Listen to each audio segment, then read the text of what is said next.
Naciones Unidas de ONU Mujeres, que tuvo lugar aquí en Chile.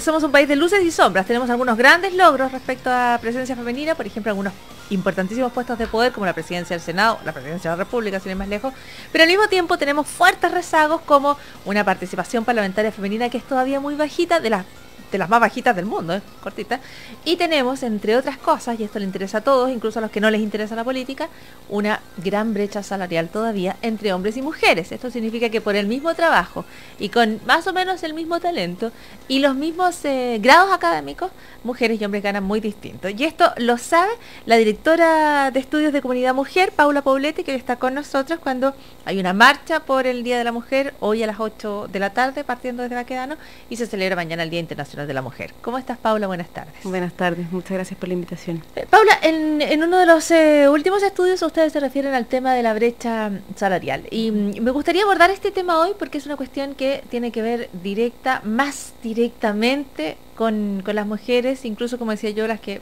no estén más alejadas de la política. Hay estudios del Banco Mundial que dice que tenemos de las peores brechas en el mundo. ¿Cuán mala es nuestra brecha?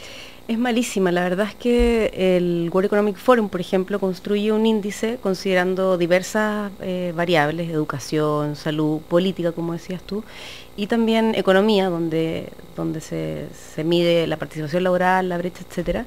Y en términos generales, Chile está en el lugar 66 de 142. Pero cuando nos vamos a mirar el indicador de brecha salarial, es decir, cuánto ganan hombres y mujeres por un trabajo similar, estamos en el lugar 128 de 142. Entonces realmente estamos muy atrás. ¿Los 142 países cómo se eligen? Digamos, son los que están adscritos a la medición que hace el World Economic Forum. Ya, los que entregan las cifras. Y claro, los que tienen posibilidad de ser medidos, digamos. Ya, este no es el grupo, ¿sabes por qué quiero aclarar cuáles son? Porque este no es el grupo de los superindustrializados. Claro, no es OECD. No. OECD son 28, 32 países, algo así. 32, exactamente. creo. Este es un grupo grande, son 142, son, claro. Son casi todos los países del mundo, en el fondo. Son 142 países y en esos 142 países Chile tiene una brecha salarial que en el ranking está en el 128. ¿Tiene de las peores del mundo? De las peores del mundo, sí. Y eso se da en todos los niveles porque hay también una desigualdad que es distinta de acuerdo, por ejemplo, a niveles socioeconómicos, ¿no? Hay lugares donde las mujeres experimentan mayor desigualdad y menos. ¿Esta brecha salarial está a lo largo de todo el espectro o es mayor para las mujeres que tienen menos educación, por ejemplo? Al revés, precisamente la brecha salarial se da en mayor medida entre las mujeres con mayor calificación, entre si uno lo mide más correctamente, digamos, como salario por hora, por ejemplo, porque efectivamente muchas mujeres trabajan menos horas, por lo tanto, comparar los sueldos, los ingresos mensuales, como por ejemplo está en la NESI, que es la encuesta suplementaria de ingresos, o la información que está en los fondos de pensiones, ahí hay un poco una distorsión porque efectivamente las mujeres a veces trabajan media jornada o jornada parcial. Entonces, pero si uno compara la brecha por salario por hora, efectivamente las mujeres menos calificadas tienen una brecha de un 17% y las más calificadas de un 31%.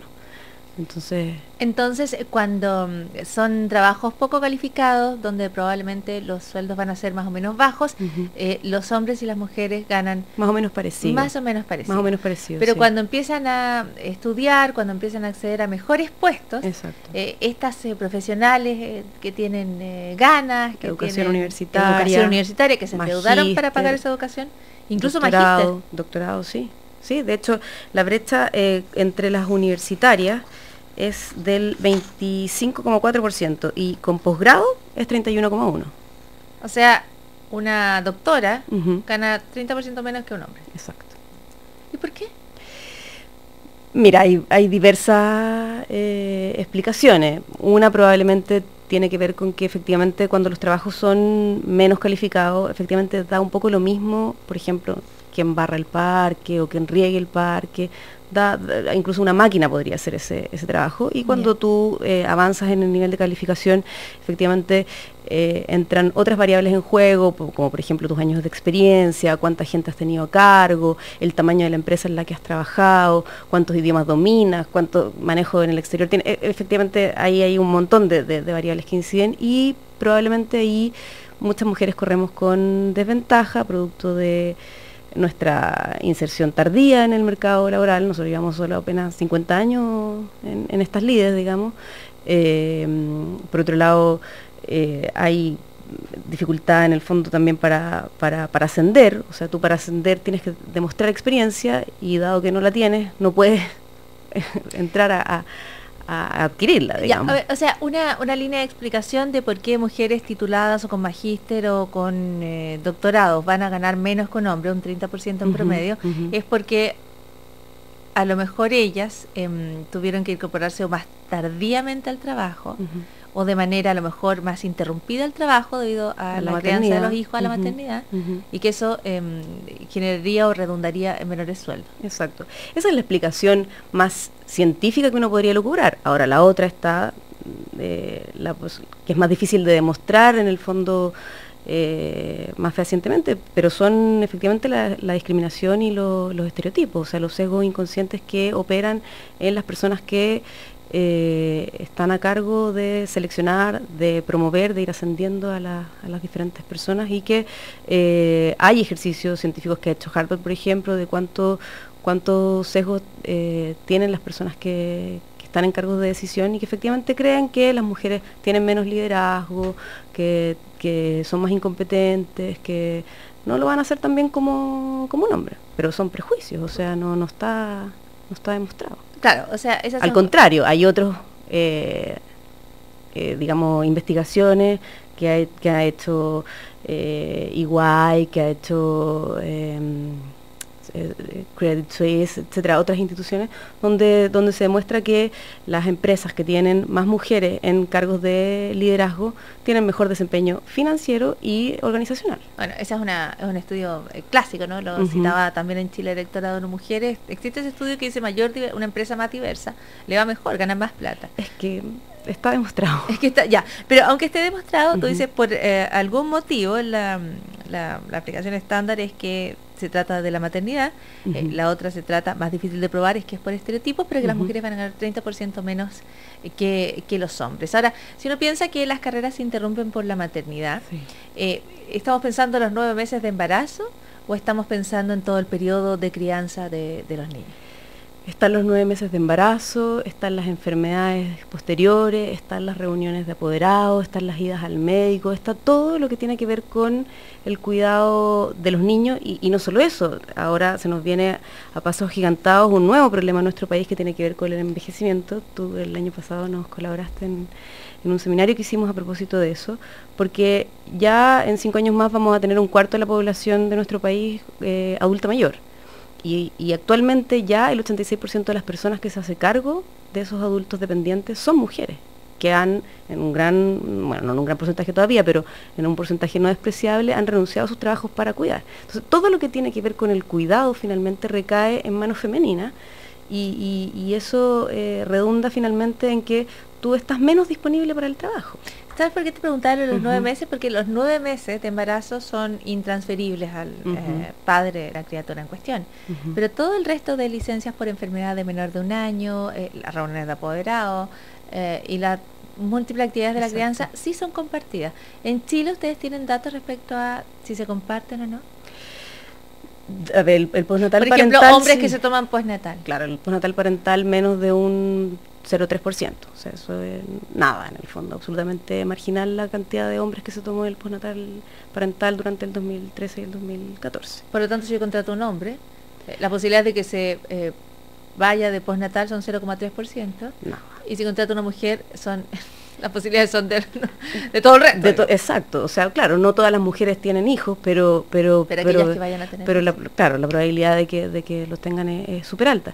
Ese es un problema, o sea, nuestro código laboral fue hecho hace más de 100 años, digamos, y con una lógica donde efectivamente las mujeres estaban en la casa y los que trabajaban, los que iban a las fábricas eran los hombres. Entonces está redactado de una manera en la que efectivamente las que asumen la responsabilidad del cuidado son las mujeres, y delegan en el fondo, y el código laboral descansa en que las mujeres son las responsables, y establece condiciones a los empleadores de las mujeres distintas a las que les establece si es que emplean a varones. O sea, el código 203 que establece la obligatoriedad de tener sala cuna para las mujeres, y solo para las mujeres, porque no es para los hombres, si es que la empresa tiene más de 20 mujeres, es tremendamente injusto. O sea, primero es discriminatorio con los niños, porque el niño tiene derechos a la cuna solo si su madre trabaja en una empresa con otras 20. con otras 19, con digamos. 19. Y se transforma en una barrera para el acceso al empleo, o sea, desempleo finalmente para las mujeres, porque las empresas efectivamente, no es un mito urbano el que evitan la contratación de la mujer número 20. Y luego, si bien en estricto rigor en el papel dice que es el empleador el que tiene que correr con el gasto de la sala cuna, finalmente son las mujeres a través de su menor salario quienes pagan esta sala cuna, así que el empleador no va a sacar plata de sus utilidades o de su bolsillo para pagar la sala cuna, o sea, la subvencionamos nosotras. Entonces es súper injusto que se establezca la obligatoriedad para las mujeres exclusivamente. O sea, nosotros propiciamos un código laboral donde todos nos pongamos de acuerdo en que el derecho al trabajo pueda combinar una conciliación también con las responsabilidades familiares y de manera compartida. Entonces, debiesen establecerse mecanismos para que uno con el empleador pudiera establecer, qué sé yo, horarios diferidos, permisos para ir a la reunión de apoderado, a la entrevista con la profesora, al médico, lo que sea, que son cosas que, perdón, pero a todos nos pasan. O sea, todos tenemos compañeros que se tienen que ausentar en alguna situación de esas que no están, no es de todos los días, pero sí ocurre, ¿te fijas? Pero sí, entonces, eso puede ocurrir. Claro. Paula, son datos sumamente interesantes que nos ilustran nos recuerdan cuánto falta todavía, cuántas cuestiones hay todavía pendientes en el tema de la igualdad de género. No es solo que se quiera alcanzar la perfección, sino que francamente se trata de avanzar en materias en las que vamos súper atrasados, muy en rezago. Muchísimas gracias, Paula Poblete. No, gracias a ti, Paula. Paula Poblete es directora de estudios de Comunidad Mujer. La Mujer Pilot Touring